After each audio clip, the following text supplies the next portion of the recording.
अब चलते हैं 222E, जिसमें कंपनी लोन देगी किसको? शेयर होल्डर्स को। शेयर होल्डर्स की होल्डिंग कितनी होगी? कम से कम 10%। और कंपनी कौन सी होगी? Private company. डिस्कस करते हैं, वहां बहुत 4-5 मार्क्स तक के क्वेश्चन आ सकते हैं 222E। पहले इसको लेते हैं।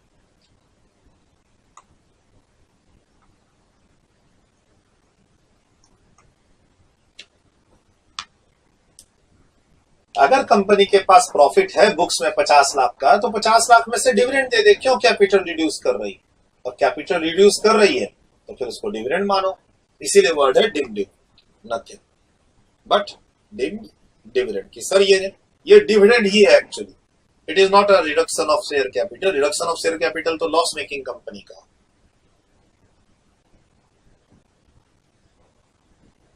डन, वीडियो रोक के लिखा। नेक्स्ट सर, अभी जो आपने सेक्शंस पढ़े 222A, 222B, 222C, 222D, इन सब में खास बात क्या है? ये applicable to all companies, applicable to all companies. अब चाहे वो पब्लिक हो, पब्लिक में लिस्टेड हो, अनलिस्टेड हो। बोला सर पब्लिक नहीं, प्राइवेट है। और जनरली प्राइवेट कंपनी को ही हम लोग इनकम टैक्स में क्या बोलते हैं?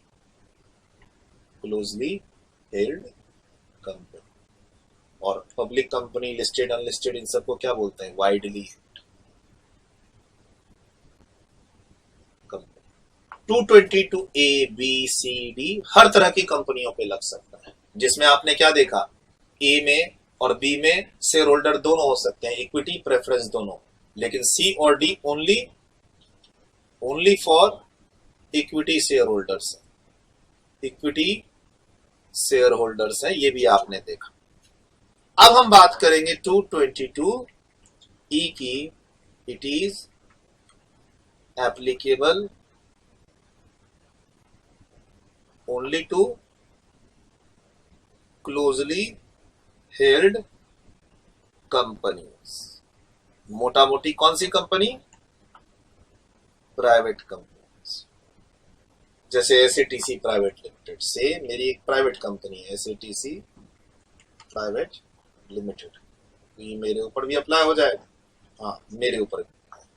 Sir 222E private company, closely held companies के लिए बना है, ये पब्लिक कंपनी, लिस्टेड कंपनी, इन सब पे अप्लाई नहीं होता। तो ये भी एक फर्क है, इसको ध्यान रखना। वीडियो रोक के लिख लो इसको। डन, वीडियो रोक के लिखा। नेक्स्ट, अब है क्या बेसिकली 222? तो इसमें कंपनी है ए प्राइवेट लिमिटेड, इसके पास शेयर कैपिटल है 100 लाख का, जिसमें से 10 लाख रुपए कैपिटल है, 90 लाख रुपए बोनस कैपिटलाइज किया हुआ। ओरिजिनल जो शेयर्स इशू करके हमने पैसा लिया था शेयर कैपिटल में, वो 10 ही लाख है। बाकी हमने प्रॉफिट को कैपिटलाइज कर करके बोनस इशू करके 90 लाख पहुंचा दिए, तो टोटल शेयर कैपिटल 100 लाख हो। अब फ्री रिजर्व्स, जनरल और फ्री रिजर्व्स, जिसको हम बांट सकते हैं शेयर होल्डर्स के पास, जिसको हम लोग यहाँ पर क्या बोलते हैं? Accumulated profit. मान लो ये है हमारे पास 50 लाख, और इधर various assets and bank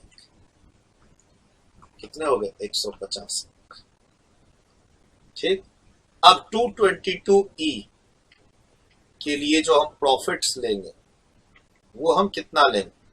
50 lakh लेंगे, या 50 लाख और 90 लाख का जो कैपिटलाइजेशन हो रखा है वो मिला के 140 लाख। सर 90 लाख बोनस क्या है? ये 90 लाख बोनस एक तरह से क्या है? Capitalisation of profits, whether capitalise of. हमने क्या पढ़ा है 222E में? हम जो प्रॉफिट्स लेंगे वो 50 लाख लेंगे ये वाला, उसके अंदर कैपिटलाइज प्रॉफिट नहीं आएगा, यानी हम यहाँ 140 लाख की बात नहीं करेंगे। अगर हम 222 ए से लेकर डी में रहते हैं तब हम वहां 50 लाख प्लस 90 लाख 140 लाख की बात करते हैं। पहले तो ये फर्क आपको समझना पड़ेगा 222 ई की। डन, लिखना नहीं अभी, सब मैं बताऊंगा, अभी पहले समझा दूं। 222 ई को समझा रहा हूं। क्या डिसाइड किया? 222 ई किस पे लगेगा? सामने आ जाओ।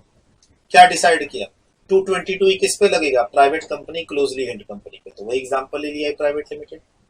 अब इसके अंदर हम प्रॉफिट क्या लेंगे? कैपिटलाइज वाला प्रॉफिट भी लेंगे? नहीं सर, उसको छोड़ दो, हम प्रॉफिट 50 लाख के लिए। अब ये closely held company, private company क्या कर रहा है? अपने शेयर होल्डर को, मिस्टर ए शेयर होल्डर है जिसके पास 12% शेयर्स है। कम से कम कितने होने चाहिए?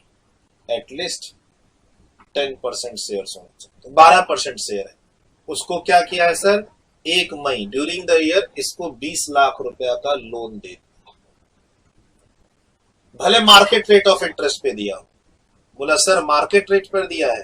हाँ, मार्केट रेट पर दिया। कंपनी, प्राइवेट कंपनी का काम लोन देना नहीं होता है सर। अगर इसका काम लोन देना हुआ तो सर इस कंपनी का काम ही है लोन देना, और जैसे हम लोन पब्लिक को देते हैं वैसे हमने शेयर होल्डर को दिए। अगर इसका काम ही है लोन देना, this company is into a business of loan borrowings, financing का काम करती है। मिस्टर एक फाइनेंसिंग करवाने के लिए, लोन लेने के लिए आया, अब क्या पता वो शेयर होल्डर निकल गया तो निकल गया सर, कोई दूसरा आता तो उसको भी लोन देते। सर अगर ये बिजनेस ऑफ लोन में है तब तो ई नहीं लगेगा, फिलहाल ये लोन के बिजनेस में नहीं है। बट शेयर होल्डर, इसके पास एक मिस्टर ए शेयर होल्डर है जिसके पास 12% शेयर्स हैं। कम से कम 10% पर आप कंपनी में डोमिनेंस पोजीशन पे पहुंच जाते हैं। आप किसी भी कंपनी का 10-12% शेयर खरीद लोगे ना तो वो कंपनी आपको एक डायरेक्टर सीट देनी पड़ जाएगी उस कंपनी को, इतना पावर होता है परसेंटेज में। तो सर मिस्टर ए के पास 12% शेयर्स हैं, इसको पैसे की जरूरत थी, इसने कंपनी से लोन ले लिया। अरे लोन क्यों ले रहे हो भाई? कंपनी के पास 50 लाख का फ्री रिजर्व्स है, कंपनी का बैंक बैलेंस भी तगड़ा है, डिविडेंड ले लो ना। नहीं नहीं सर, डिविडेंड पे टैक्स कौन देगा, हम तो लोन लें। तो सर ये जो 1 मई को लोन गया है ना, ये जो 1 मई को लोन गया है, लोन टू मिस्टर ए, कितना? 20 लाख रुपया। ये क्या हो जाएगा? डिम्ड डिविडेंड हो जाएगा। किसके हैंड्स पे? मिस्टर ए के हैंड पे। और फिर क्या हो जाएगा? इनकम फ्रॉम अदर सोर्स में टैक्सेबल होगा। सर लोन इनकम हो जाएगी? हाँ, लोन इनकम हो जाएगी। सर अगर कोई प्राइवेट कंपनी जिसके पास खूब सारा प्रॉफिट्स है, अगर वो अपने शेयर होल्डर को, जिसकी होल्डिंग कम से कम 10% है, ड्यूरिंग द ईयर लोन दे, भले ही मार्केट रेट पे दे, 20 लाख का लोन है और कंपनी के पास प्रॉफिट 50 लाख का है, नीचे 20 लाख का लोन, पूरा डिविडेंड है। ठीक है। अब मिस्टर ए के कहने पर, ध्यान से सुनो, मिस्टर ए के कहने पर हमने फ्रेंड को दिया, हमने मिस्टर बी को दिया। अब ये कौन है sir? Friend of mister A. इसको भी लोन दिया है? हाँ सर, 1 जून को इसको भी लोन दिया। कितने का? 15 लाख रुपए on behalf of mister A. क्या क्वेश्चन में क्या ध्यान रहेगा, क्या दिया हुआ रहेगा? On behalf of mister A. Mister A को लोन नहीं दिया, मिस्टर ए के कहने पर उसके बिहाफ में मिस्टर बी को लोन दिया है। ठीक 1 महीने के बाद सर ये भी टैक्स कर दोगे? सर ठीक 1 महीने के बाद एक लोन गया, loan to mister B 15 lakh का, किसके कहने पर? मिस्टर ए के कहने पर, जिसके पास 10% की होल्डिंग है। सर क्या ये भी डिविडेंड हो जाएगा? हाँ। अब ये पैसा तो मिला है बी को, लेकिन किसके कहने पर? ए के कहने पर। ए को टैक्स करेंगे, income from other source tax. बोला सर ए की होल्डिंग 8% होती तो फिर दोनों लोन ही कहलाते, डिविडेंड नहीं कहलाते। सर लोन को डिविडेंड कहोगे आप? हाँ। प्राइवेट कंपनी अगर अपने शेयर होल्डर को या उसके कहने पर किसी और को लोन दे, उस शेयर होल्डर का कम से कम होल्डिंग कितना होना चाहिए? 10%। सर अगर मिस्टर ए की होल्डिंग में 10 से कम कर दूं, 12 की जगह पर मैं 8 कर दूं, तो फिर नीचे दोनों लोन टैक्सेबल नहीं होंगे। लोन लोन है, टैक्सेबल क्यों करें? ऐसा लॉजिक चलता है। देखो एक और लोन देते हैं, एक और लोन देते हैं। किसको? मिस्टर सी को, लेकिन इसकी होल्डिंग 8% है। कब लोन दिया? 1 जुलाई को। ठीक, कितना? 20 लाख। सर इसको टैक्स कर दें, डिविडेंड बोल दें इसको? नहीं बोल सकते क्योंकि होल्डिंग मात्र 8% है। सर 1 जुलाई को एक और लोन गए, लोन टू मिस्टर सी, कितना? 20 लाख, नॉट अ डिविडेंड।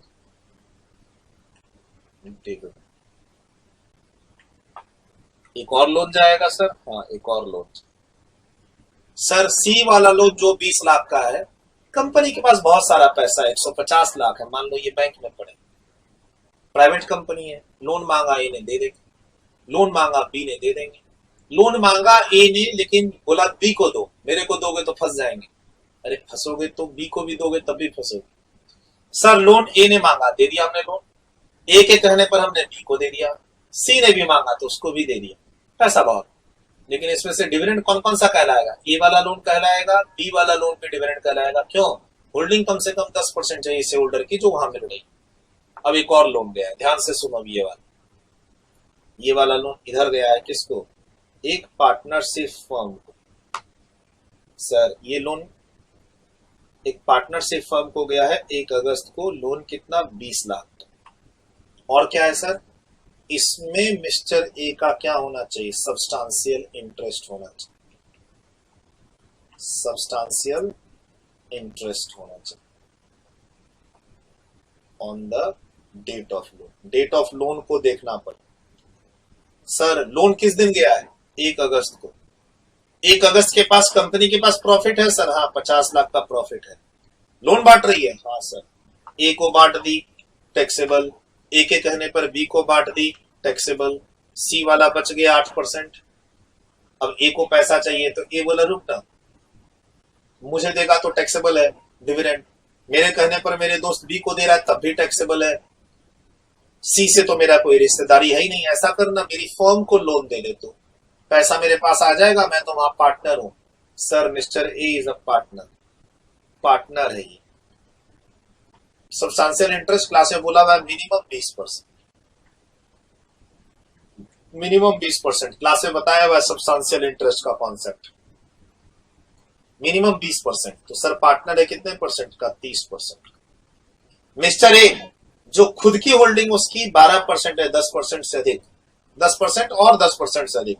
जो अब दूसरी जगह कंसर्न में, किसी और दूसरी जगह कंसर्न में, फर्म, एक एग्जांपल लिया हूं, फर्म की जगह एलएलपी हो सकता है और एलएलपी की जगह प्रोप्राइटरशिप हो सकता है या कोई दूसरी कंपनी हो सकती है, जिसमें एक ही होल्डिंग ओनरशिप कम से कम कितनी होनी चाहिए? 20%, एटलीस्ट 20%, तो 30 है। तो बोला सर ये 1 अगस्त वाला लोन भी टैक्सेबल कर दोगे आप? हाँ सही पकड़े, 1 अगस्त वाला लोन भी हम लोन टू फर्म 20 लाख, इसको भी टैक्सेबल कर देंगे। टैक्सेबल क्या बोल के? डिविडेंड बोल के। लेकिन इस बार हम इंडिविजुअल ए को नहीं पकड़ेंगे, इस बार उस फर्म के हाथ पे टैक्स करें। अब कितना? सर लोन तो 20 लाख का है, तो क्या पूरा 20 लाख टैक्सेबल हो जाएगा? नहीं, 15 लाख ही। कैसे सर, कैसे 15 लाख होगा? तो ध्यान से देखो, ध्यान से देखो। कंपनी के पास फ्री रिजर्व्स कितना था? 50। तो 222E में तुम 50 लाख ही तो टैक्सेबल कर पाओगे। 50 में 20 यहां टैक्सेबल कर दिए, उसके बाद 15 यहां टैक्सेबल कर दिए, तो 15 ही तो बचा, तो 15 यहां टैक्सेबल हो गया। सेक्शन कौन सा लग रहा है टैक्सेबिलिटी में? सर ये सेक्शन कौन सा लग रहा है? 222E। कितनी इनकम होगी? डिविडेंड इनकम कितनी होगी? Dividend to the extent of free reserves. Free reserves कितना है? 50 लाख। तो सर आप 20 लाख यहां टैक्स कर चुके हैं, फिर 15 लाख यहां टैक्स कर चुके हैं। सर आप यहां ऑलरेडी 35 लाख रुपया टैक्स कर चुके हैं। तो अब यहां मेरे पास 50 लाख में से 35 लाख जब हटेगा तो 15 ही तो बचेगा। लोन कितने का गया है? 20 का। टैक्सेबल कितना होगा? 15। अब तुम बोल रहे हो मालूम क्या कि सर मिस्टर ए की होल्डिंग तो 12% ही है, 12% तो 50 लाख तो 6 लाख ही होता है, तो 6 लाख तक ही तो इनकम टैक्सेबल होनी चाहिए। नहीं, परसेंटेज से कोई मतलब नहीं है इस सेक्शन को। जिसको पहले लोन मिलेगा, फीफो, जिसको पहले लोन मिलेगा उसको पहले टैक्स करेंगे। पहला लोन 1 मई को मिला, उसको पूरा टैक्स कर दो। आप परसेंटेज 12% ऑफ 50 लाख ऐसे नहीं निकालोगे कि 50 लाख पर 12% 6 लाख तक तो टैक्सेबल होना चाहिए। ऐसे नहीं करना है। परसेंटेज को प्रॉफिट पे मल्टीप्लाई नहीं करना। जितना लोन जाएगा उतना टैक्स कर दो फीफो बेसिस पर। पहले मई को, दूसरे बार 1 जून को, तीसरी बार 1 जुलाई। वहां कुछ टैक्स नहीं हुआ तो अगला नंबर किसका आ गया? 1 अगस्त का। सर आप फीफो लगा टैक्सेबिलिटी की, ठीक है। और लास्ट, ये सेक्शन कंप्लीट हो रहा है। अगर मिस्टर ए की होल्डिंग 12% से 8% कर दो, ध्यान से सुनो, मिस्टर ए की होल्डिंग 12 से 8 पे कर दो, तो सर ये तीनों अमाउंट, ये 20 लाख यहां जो टैक्सेबल लिखे हैं नील हो जाएगा, नॉट टैक्सेबल। ये 15 लाख जो यहां टैक्सेबल लिखे हैं ये भी नॉट टैक्सेबल हो जाएगा। और 20 में से जो 15 लिखे हैं यहां टैक्सेबल, ये भी नॉट टैक्सेबल हो जाएगा। क्यों? सर जुड़ने की कड़ी 10% है। शेयर होल्डर को लोन दे या उसके कहने पर किसी और को दे या उसका सब्सटेंशियल इंटरेस्ट जिस कंसर्न में उसको लोन दे, सबसे पहला कंडीशन क्या है? उस शेयर होल्डर की मिनिमम होल्डिंग कितनी होनी चाहिए? 10%। अब तुम बोलते हो 8, तो अगर मिस्टर ए की होल्डिंग 8% है तब तो ये सेक्शन ही नहीं लगेगा। फिर ये सेक्शन ना तो ए पे लगेगा, ना बी पे लगेगा, ना उस पार्टनरशिप फॉर्म पे लगेगा। ये ध्यान।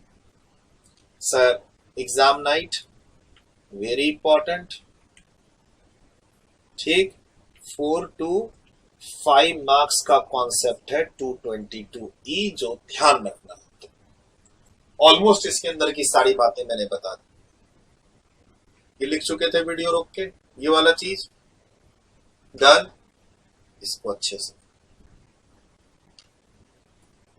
फीफो लगाएंगे। Date of loan is important. FIFO मतलब date of loan. Date of loan is important. जैसे जैसे लोन जाता जाएगा वैसे वैसे टैक्सेबल करते जाएंगे। और लास्ट में जो फर्म को हमने 20 लाख रुपए का लोन दिया है वो 20 लाख टैक्सेबल नहीं हो, पूरा नहीं होगा। क्यों? आप 20 लाख यहां पर ए को, 15 लाख यहां पर बी वाले को, सबको टैक्स कर चुके हैं।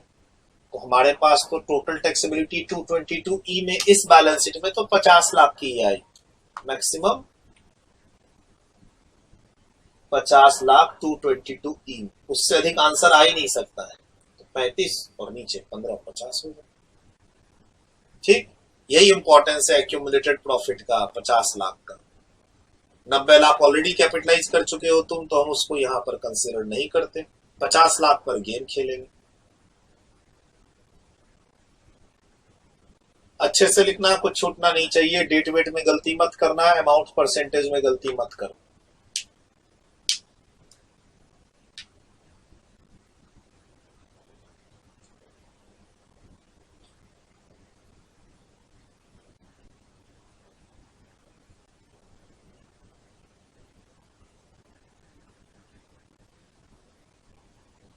डन।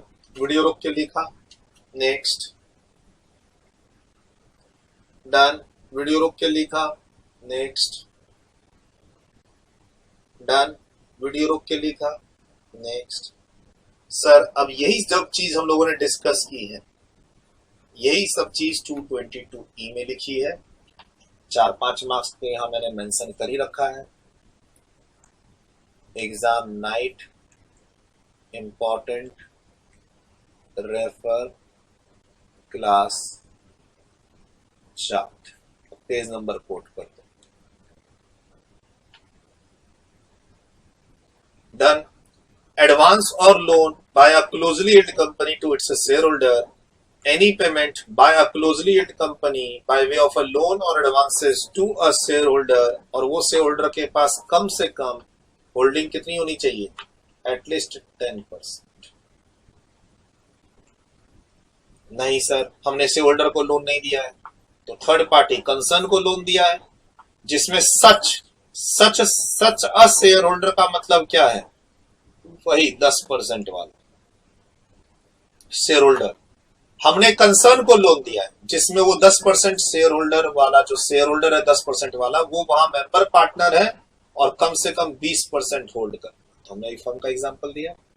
और या फिर उच्च सच शेयर होल्डर के इंडिविजुअल बेनिफिट के लिए हमने लोन किसी और पर्सन को दिया, बी वाला एग्जांपल। हमने यहाँ पर क्लास में जो एग्जांपल किया है, यहाँ पर मिस्टर ए वाला किया है, यहाँ पर हमने फर्म वाला एग्जांपल किया है, यहाँ पे हमने मिस्टर बी वाला डिविडेंड का नाम। डन, वीडियो रोक के लिखा। अब ये सब हो चुका। सर अगर हम लोन को मार्केट रेट पर दें तब इस सेक्शन से बच जाएंगे 222E से? नहीं सर, लोन सामने वाले ने रीपेमेंट कर दिया है। रीपेमेंट बाद ही में तो किया होगा, पहले तो लोन दिया होगा ना। मैंने 1 मई को लोन दिया और तुमने उसको 1 अगस्त को लौटा दिया। सर लोन रीपेमेंट से कोई फर्क नहीं पड़ेगा, एक बार सेक्शन लग गया तो लग गया। सर लोन लेते समय टैक्सेबल और लोन वापस करने पर एग्जम्प्ट। सर बोलता है सब्सिक्वेंट रीपेमेंट या फिर लोन को मार्केट रेट ऑफ इंटरेस्ट पर देने से कोई फर्क नहीं पड़ता है, does not make any difference. ये सेक्शन लगेगा और वो लोन इनकम कहलाए। सर लोन दिए हो, हाँ